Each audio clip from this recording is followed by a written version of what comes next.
Sip. Oke. 1, 2, 3. Mantap. Jempolnya 1.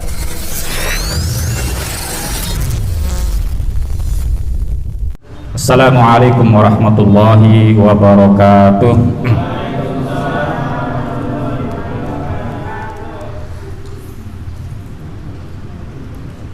Innal hamdalillah nahmaduhu wa nasta'inuhu wa nastaghfiruh wa na'udzu bihi min syururi anfusina wa sayyiati a'malina.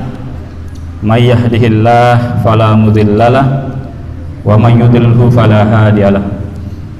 Asyhadu an la ilaha illallah wahdahu la syarikalah wa asyhadu anna Muhammadan abduhu wa rasuluh.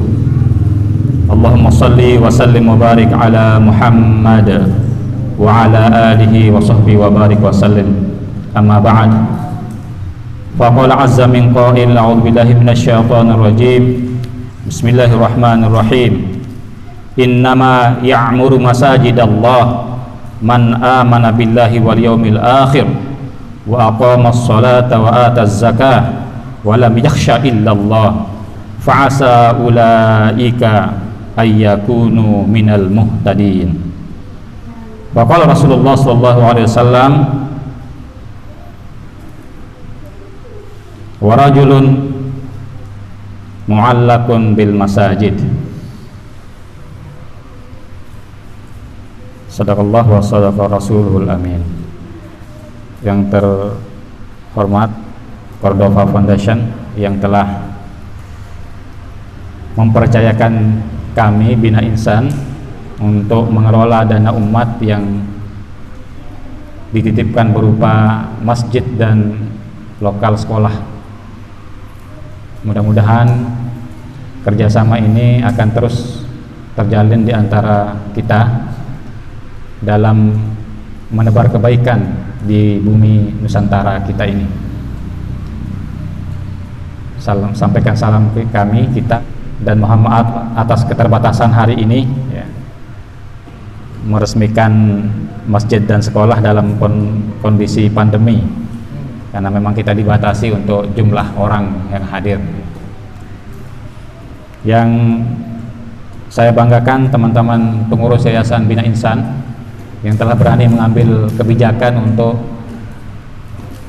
ekspansi mencari rekan dan donatur dalam hal ini dalam pengembangan infrastruktur kita, infrastruktur dakwah di Pantura, Ciasem Belanakan Poto Besi lah ya. Alhamdulillah dengan ekspansi tersebut bisa bekerjasama dengan teman-teman tadi Cordova Foundation dan melahirkan bangunan ini. Yang saya banggakan pula rekan-rekan asatiz dan asatidzah yang hadir pada hari ini, sebagaimana yang disampaikan sama ketua yayasan dan juga utusan dari Cordova. Masjid ini adalah titipan amal jariah orang. Jika tidak dimanfaatkan dengan sebenarnya, maka yang salah adalah kita yang menerimanya.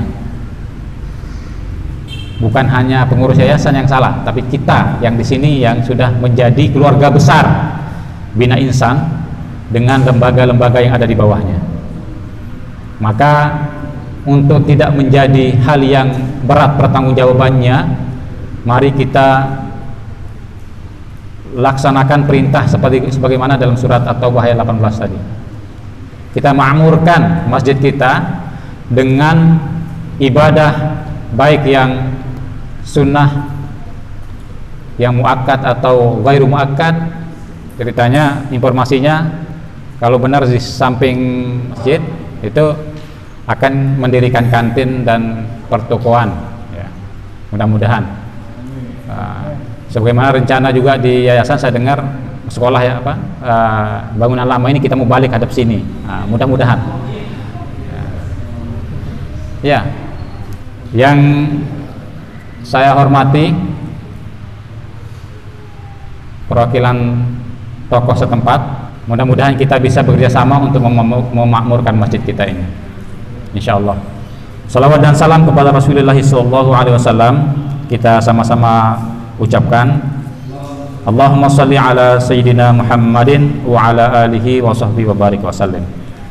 Karena dibatasi waktu 30 menit oleh Pak Junaidi, tidak akan banyak bicara, cukup dari ayat dan hadis tadi. Mudah-mudahan kita bisa mengambil ibrah dan pelajaran penting, rekan-rekan sekalian, saudara-saudara sekalian yang dirahmati Allah, bahwasanya salah satu dari tanda seseorang diberi hidayah itu adalah bagaimana ikatan dirinya dengan masjid. Karena khitab dari ayat tadi adalah personal muslim. Innama ya'muru masajidallah man amana, bukan man amanu. Khitabnya personal, orang per orang yang beriman. Kemudian tentu ketika personal yang dihitobi, yang dimaksud akan membentuk komunitas jamaah di masjid itu. Maka ini sudah ada yang punya gadis atau anak gadis enggak? Sudah ada ya? Saya punya anak gadis, saya satu, baru kuliah semester 2, semester 1. Bagi kita yang saat ini menjadi bapak, menjadi ibu, yang punya anak gadis, kalau ingin mencari menantu, ingin mencari pasangan, ingin mencari pasangan, rekan-rekan para asatizah ini yang belum punya pasangan, maka ceklah, kalau seandainya sudah punya pasangan, ceklah orang tersebut atau pemuda tersebut bagaimana interaksinya dengan masjid. Kalau ketua 3M udah pasti di masjid. Terutama di 2 waktu yang disebut oleh Rasulullah SAW sebagai indikator keimanan dan kefasikan seseorang.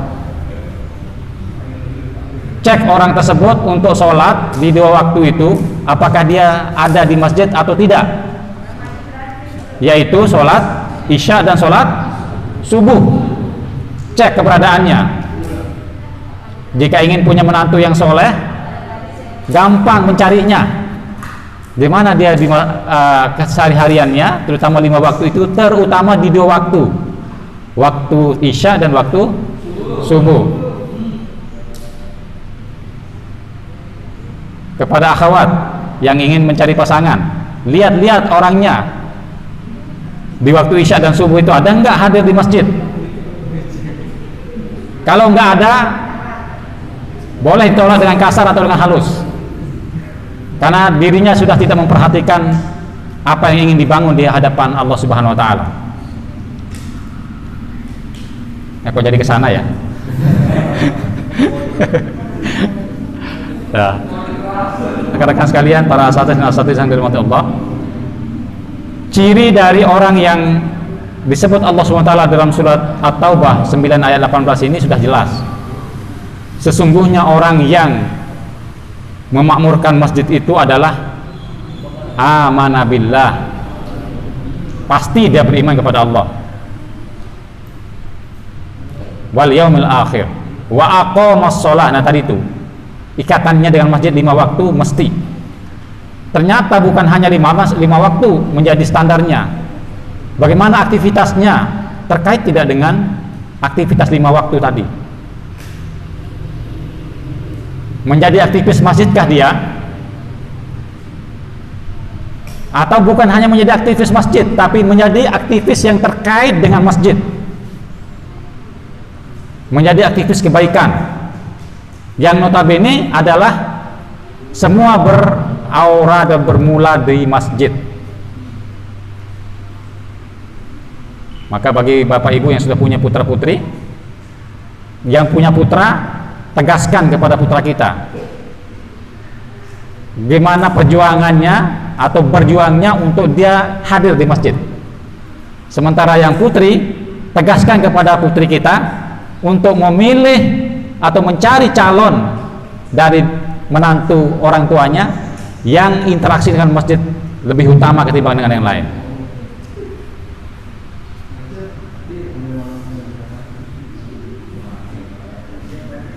Asa ula ayakuna minal muhtadin, karena sungguh di antara bagian dari orang-orang yang diberi hidayah itu adalah orang yang interaksi dengan masjid intens, sangat aktif, sangat mengisi.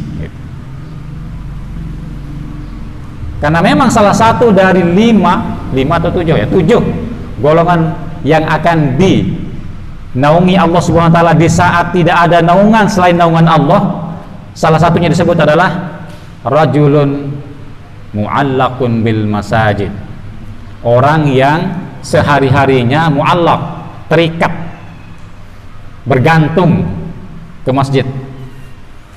Jadi kalau tidak ada kegiatan di rumah, lebih baik di masjid, nongkrong di masjid, zikir, tilawah Al-Quran, diskusi kebaikan, dan seterusnya. Daripada nongkrong di pasar, daripada nongkrong di pinggir jalan, lebih baik ke masjid, datang sholat 2 rakaat, sholat tahiyatul masjid, sholat mandubah lainnya, karena di masjid adalah intisari kebaikan. Maka nggak heran, coba kita perhatikan rekan-rekan sekalian, para asatidz dan asatizah, bagaimana Rasulullah SAW menggembleng angkatan pertama dari orang-orang muslim yang mukmin yang beliau pimpin itu di masjid. Hal yang pertama dibangun Rasulullah SAW di Madinah kan masjid, karena begitu penting dan urgennya tempat itu. Nah, kita alhamdulillah ya, dibangunkan masjid yang megah seperti ini. Dulu kan masjid nggak ada atapnya ya. Ada yang mau lihat masjid nggak ada atapnya sampai hari ini? Ada di Indonesia, di tempat saya di Lombok, masjid tertua. Bentuknya persis kayak masjid pertama di Madinah itu, hanya pinggirnya saja yang ada tanda gitu. Di Bayan namanya. Nama tempat itu aja sudah bahasa Arab, Bayan ya. Penjelasan, pencerah, tempat hadirnya saudara-saudara kita yang dari Timur Tengah untuk berdakwah di Lombok itu di Bayan itu. Mungkin mereka yang membuat nama menjadi Bayan. Nah, agar kedua ayat, satu ayat dan hadis ini sinambung kepada kita, ikhwanullah, satu-satunya jalan adalah kita makmurkan dengan aktivitas-aktivitas kebaikan kita. Rancang segala bentuk, boleh di sini rapatnya Asopandi, boleh minta izinnya langsung sama pemiliknya untuk merancang bagaimana anak-anak TTQ-nya, boleh di sini. Karena segala sesuatu yang bermula dan berawal dari masjid, insya Allah akhirnya akan baik. Yakin saja. Seperti tadi, untuk memulai sesuatu kehidupan, mau lihat menantu atau calon menantu, lihat masjid. Besok kali ya, ingat, terunjuk ke Anda tapi empatnya ke sini.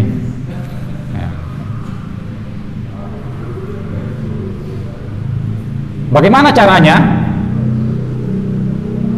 Kalau institusi kita lembaga pendidikan, tentu materi atau mata pelajaran yang terkait dengan Al-Quran rancang agar masjid ini tidak ketinggalan dari keriuhan, apa riuh bahasanya apa?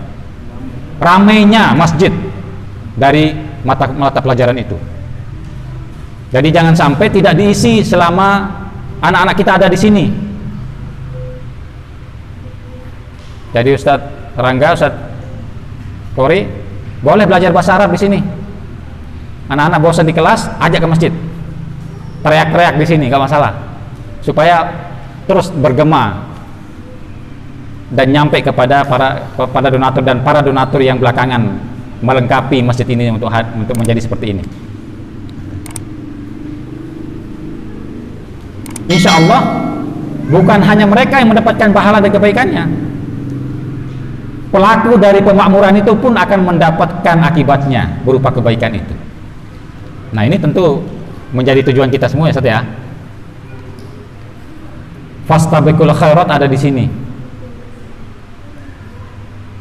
Jadi teman-teman merancang bagaimana memperbaiki atau meningkatkan kualitas TTQ, ada di sini Ibu Titi tempatnya.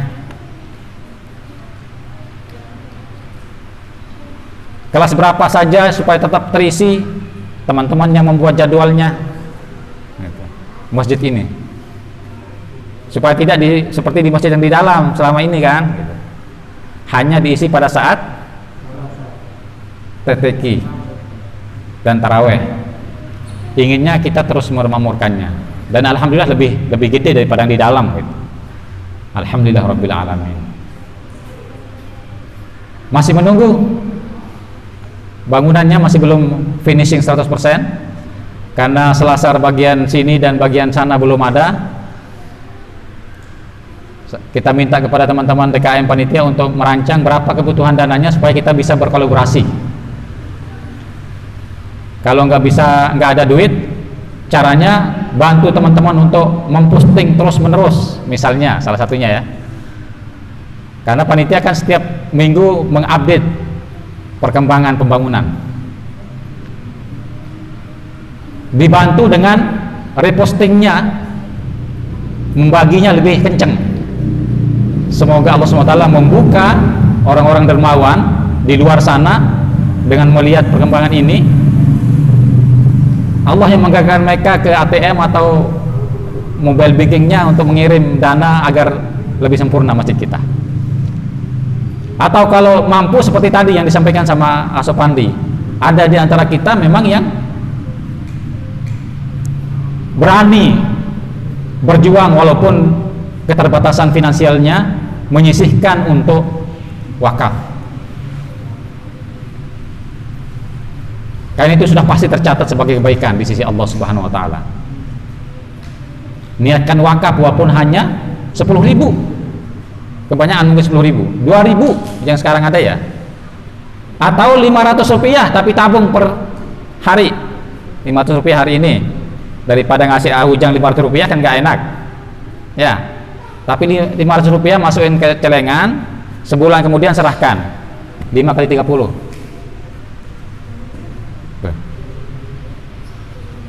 Bermanfaat. Yang tadinya kececer dibuang di tengah jalan nggak ada yang ngangkat 500 rupiah, tapi bermanfaat untuk di sini.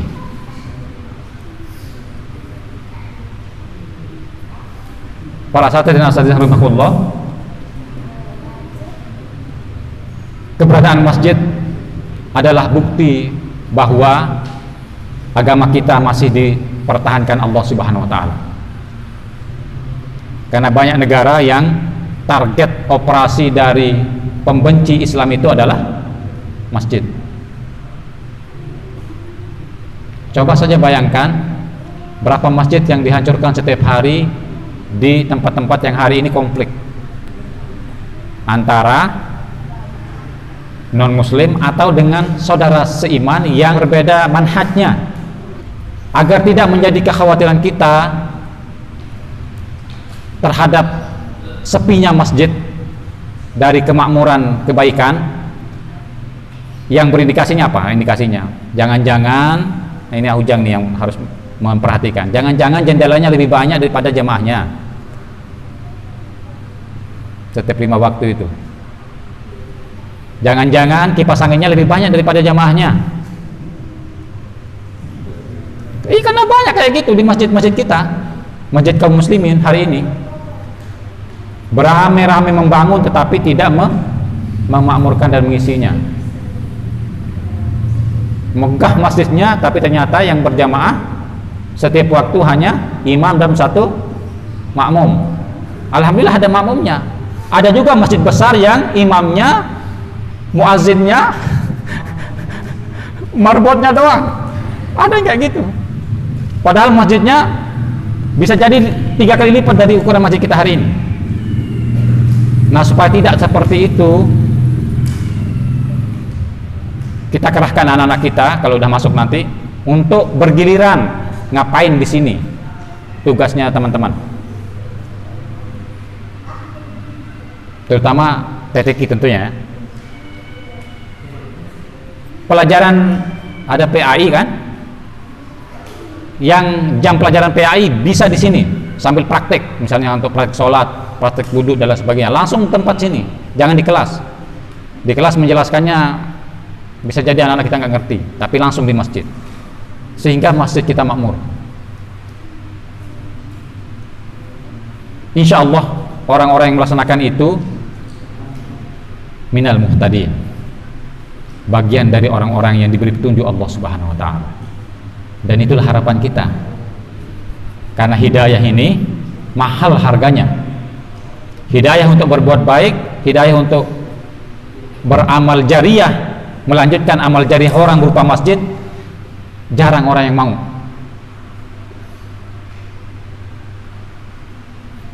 Dosa besar, ini sebut dosa besar aja, dosa besar bagi mereka yang dikasih sebuah bangunan masjid tetapi tidak memanfaatkannya dengan optimal, dengan baik. Agar tidak seperti itu rekan-rekan sekalian. Nah, saya perhatikan memang alhamdulillah sejak beberapa bulan terakhir ini untuk rapat saja sudah mulai dipakai. Alhamdulillah. Teman-teman pengelola Odoj sering-sering lakukan di masjid mana saja, termasuk masjid kita ini. Ya, pakai. Mau rapat merancang bagaimana ekspansi dakwah di masyarakat, boleh di sini, jangan dilarang. Mau seminar parenting, kalau ruangan di sana nggak cukup, boleh di masjid, jangan dilarang. Mau workshop, ketika di sana kurang atau dipakai pada saat jam belajar, boleh di masjid. Mau diklat terkait dengan upgrading atau skill kemampuan, peningkatan kemampuan terkait dengan pengelolaan pendidikan, boleh di masjid. Semua boleh di masjid, kecuali yang dilarang. Yang dilarang itu sedikit, karena pada dasarnya pilar kebangkitan umat dan Islam itu salah satunya adalah masjid. Ingat, masjid adalah pilar kebangkitan dan kesatuan umat. Masjid tempat kita untuk melihat bagaimana kompaknya sebuah masyarakat yang disebut dengan peradaban madani itu bagaimana. Masjid tempatnya. Karena masjid ini sesuai dengan keinginan donaturnya. Karena kalau hanya membangun doang tidak dimanfaatkan, Allah nggak akan bangunkan dia istana di surga, itu nggak akan. Allah berjanji untuk membangunkan mereka istana di surga itu adalah mereka yang masjidnya makmur seperti ayat ini. Yang diinginkan oleh kita semua seperti hari ini yang terjadi di Filistin misalnya, sampai meluber, melimpah. Kalau Filistin kejauhan ya, ada salah satu masjid di Depok yang setiap subuh itu jamaahnya melebihi jamaah Jumatan setiap subuh. Mungkin perlu sekali kita sholat subuh di sana, teman-teman. Nah, melihat masjid itu. Setiap waktu, jangankan setiap waktu, artinya di waktu yang lain selain subuh. Waktu subuh saja jamaahnya sampai luar masjid itu. Termasuk salah satu masjid yang menjadi idola kita, masjid apa? Jogokarian. Itu juga sama. Setiap waktu jamaahnya sampai jalan raya itu tertutup untuk sholat. Seperti itu yang kita inginkan. Seperti itu yang kita inginkan. Kalaupun tidak bisa meluber kayak gitu, paling tidak penuhlah sapnya satu, ngepul gitu. Terutama kepada teman-teman asatiz dan asatizah yang menjadi teladan bagi anak-anak kita. Di jam-jam ibadah itu, mohon sekali minta tolong ini. Minta tolong untuk perhatikan, kawal anak-anak kita sholat. Kawal anak-anak kita sholat. Ikut sholat bersama mereka. Jangan sholat sendiri. Terutama para ummahat, para asatizah. Ini saya perhatikan, saya perhatikan para asatizah yang sebenarnya dia sholat tapi menunggu untuk anak-anaknya duluan sholat baru dia sholat. Banyak yang kayak gitu saya perhatikan. Padahal dia teladan untuk anak-anaknya. Nah, sekarang masjid kita besar, kalau di sana mungkin karena kecil jadi tidak muat semuanya. Insya Allah di sini muat. hadir semua di sini di saat azan itu. Sepakati jam berapapun ketika azan kumandangkan, semua pelajaran stop. Mana ketua yayasan tadi? Kepala sekolah ada nggak? Hadir semuanya? TK, SD, SMP. Azan berkumandang, stop pelajaran. Hadirkan anak-anak untuk merespon dan mengistijabah azan. Itu lebih utama ketimbang ngasih pelajaran di saat azan atau melewatkan waktu sholat berjamaah. Tinggalkan panggilan Allah yang lebih kita utamakan. Sepakat nggak? Perlu ketegasan, perlu kebersamaan, perlu kedisiplinan. Jadi setiap azan berkumandang, terutama di sini, hentikan seluruh aktivitas. Karena nggak tahu kalau azan lebih cepat dari jam istirahat misalnya kan, itu berhentikan. Penanda untuk berhentinya aktivitas belajar mengajar, azan. Kecuali azan atau waktu sholat di saat istirahat. Kan anda nggak perlu menghentikan kan, supaya menjadi kebiasaan. Maksud saya ini teman-teman, supaya menjadi kebiasaan, agar menjadi rutinitas anak-anak kita bahwa ketika dia mendengar azan dimanapun dia berada, sudah dicontohkan dan diteladankan oleh gurunya di sekolah. Di rumah ketika dia mendengar azan, apapun pekerjaannya pasti ditinggalkan, karena sudah dicontohkan dan diteladankan oleh gurunya di sekolah. Pasti ngepek ke hati. Jadi jam berapapun kalau sudah azan berkumandang di bawah jam istirahat, hentikan aktivitas itu. Segera respon panggilan Allah Subhanahu wa taala. Dia kan baru mulai, enggak apa-apa. Pelajaran bisa belakangan. Utamakan panggilan Allah Subhanahu wa taala. Insyaallah nahnu minal muhtadin. Kita akan menjadi bagian dari orang-orang yang diberi petunjuk Allah Subhanahu wa taala. Cara realnya, actionnya kayak gitu, untuk memakmurkan masjid ini. Jangan takut dan jangan khawatir untuk ditegur yayasan. Nih perlu diomongkan ini bagian pendidikan. Nah, kalau ada guru yang menghentikan pelajaran di saat azan, jangan ditegur, karena itu kesepakatan dengan ilahi, dengan Allah Subhanahu wa taala, yang direalisasikan oleh kita semua, agar meninggalkan jam belajar di saat azan dikumandangkan. Ada orang tua yang protes, jelaskan kenapa itu kita lakukan. Jangan dibiarkan mengalir menjadi fitnah yang enggak benar, tapi jelaskan kepada mereka. Karena yang kita utamakan sekali lagi adalah panggilan Allah Subhanahu wa taala lewat azan itu. Supaya kita termasuk dari bagian yang disebut dalam surat At-Taubah ayat 18 tadi. Orang-orang yang memakmurkan masjid adalah orang-orang yang beriman kepada Allah SWT dan hari akhir, yang mendirikan sholat dan menunaikan zakat. Ini saja kesepakatan yang perlu kita lakukan atau kita disiplinkan. Insya Allah An-Naba akan lebih baik, karena jaminannya Allah Subhanahu wa taala yang menjamin semua itu. Bukan ketua yayasan, bukan ketua dewan pembina, bukan guru-guru. Allah yang menjamin. Sebagaimana saudara-saudara kita di Saudi Arabia sana, ketika azan berkumandang mereka meninggalkan seluruh aktivitasnya, padahal begitu-begitu saja kegiatannya. Kenapa mereka pintar-pintar? Kenapa mereka cerdas? Kenapa ekonomi selalu lebih atas daripada yang lain? Kenapa mereka lebih sejahtera daripada negeri yang katanya kayak ini gitu ya? Negeri yang katanya kaya raya, di sana cuma kaya dengan minyak bumi yang hampir sama dengan kita di Indonesia ini. Indonesia itu terkaya di Asia jumlah minyak buminya. Kenapa kita sehidup kita seperti hari ini? Karena tadi banyak di antara kita yang cuek dengan panggilan Allah, cuek dengan panggilan azan, menomorduakan panggilan Allah ketimbang panggilan atasannya misalnya.